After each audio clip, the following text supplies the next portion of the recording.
Assalamualaikum warahmatullahi wabarakatuh. Alhamdulillahirabbil alamin wa bihi nasta'in. Wassalatu wassalam ala rasulihil amin wa ala alihi wa sahbihi ajmain. Tuan-tuan, sahabat-sahabat, para penonton yang saya kasihi sekalian, pada kali ini saya ingin berkongsi dengan tuan-tuan satu kebiasaan kepada kita semua. Bila sebut hari Jumaat, kita tengok artikel atau kita tengok syarahan pun akan disebut memotong kuku. Adakah benar memotong kuku itu sunat pada hari Jumaat? Sebenarnya kalau berdasarkan hadis Sahih Muslim, Rasulullah SAW memberitahu daripada Anas bin Malik bahawa Rasulullah menyuruh kita ni mengemas misai, memotong, mencabut bulu ketiak, mencukur bulu ari-ari dan memotong kuku jangan lebih daripada 40 malam. Jadi tuan-tuan, kita tidak boleh menyebutnya sebagai sunnah memotong kuku pada hari Jumaat. Tapi bukanlah salah memotong kuku hari Jumaat. Tidak salah. Cumanya menganggap ianya sunnah perlukan dalil, perlukan nas, perlukan hujah yang Nabi melazimi hari Jumaat memotong kuku. Tapi ianya tidak berlaku. Lalu, memotong kuku tu bila panjang sebenarnya? Memotong kuku tu pada bila-bila masa yang dipikirkan kita sepatutnya memotong kuku. Termasuklah hari Jumaat. Ia bukanlah sunnah. Jadi sunnah hari Jumaat ialah mandi pada pagi Jumaat. Sunnah pada hari Jumaat ialah datang awal. Sunnah pada hari Jumaat ialah membaca surah Al-Kahfi, bukan surah Yasin. Jadi tuan-tuan, kita kena betulkan bahawa memotong kuku tu pada bila-bila masa sekiranya ia kelihatan sudah tidak sesuai lagi, tidak bersih lagi, maka potonglah. Itulah sunnah yang diajarkan Nabi SAW. Baiklah sahabat-sahabat semua, untuk slot buku kali ini bersama saya adalah sebuah buku Tafsir Ibn Kathir, jilid ke-9.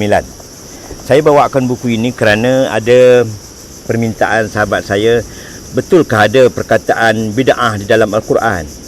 Sebenarnya tuan-tuan, di dalam surah Al-Hadid, Allah Subhanahu wa taala berfirman, waruhbaniyah ibtada'uha ma katabnaha 'alaihim illa ibtigha'a ridwanillah fama ra'awha haqqa ri'ayatiha. Allah berfirman, dan mereka mengada-adakan, ibtada'uha, mereka mengada-adakan rohbaniyah, iaitu satu amalan yang kononnya ibadah, tidak berkahwin, tidak makan daging, kan? Yakni yang dibuat-buat oleh kaum Nasrani, padahal kami tidak mewajibkannya. Ma katabnaha alaihim, padahal kami tidak mewajibkan kepada mereka demikian itu. Sedang kami sama sekali tidak pernah mensyariatkan hal itu bagi mereka, tetapi mereka mengada-adakan hal itu kerana terdorong oleh diri mereka sendiri.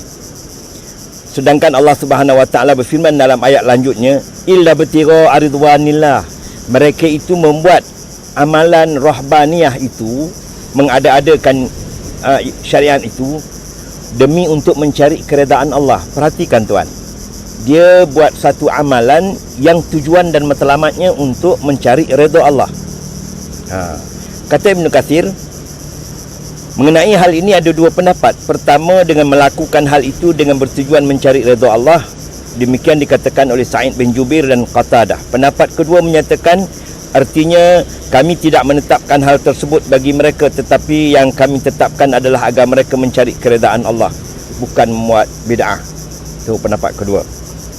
Firman Allah Subhanahu wa taala yang berikutnya, fama ra'auha haqqa ri'ayatiha, lalu mereka tidak memeliharanya dengan pemeliharaan yang semestinya. Yang dia buat tadi, dia pun tak jaga dengan baik. Mereka tidak mengerjakan apa yang mereka buat itu dengan sebaiknya. Demikianlah Allah hinakan mereka pada dua sisi. Pertama, kerana mereka telah membuat bid'ah dalam menjalankan agama, iaitu menjalankan sesuatu yang tidak pernah diperintahkan Allah. Kedua, kerana mereka tidak mengerjakan apa yang mereka buat itu, yang mereka akui sebagai sesuatu yang kononnya nak mendekatkan diri pada Allah Subhanahu wa taala. Jadi tuan-tuan, rupa-rupanya umat terdahulu, kaum Nasrani, dia juga telah melakukan suatu bid'ah yang kononnya nak mencari redha Allah dengan amalan yang diciptanya sendiri. Lalu Allah Subhanahu Wa Taala rakamkan perkara ini dalam surah Al-Hadid untuk kita renung bersama. Oleh sebab itulah kita tidak boleh mencipta mereka-reka agama ini, melainkan menuruti perintah Allah dan Rasulnya. Sekian, Assalamualaikum warahmatullahi wabarakatuh.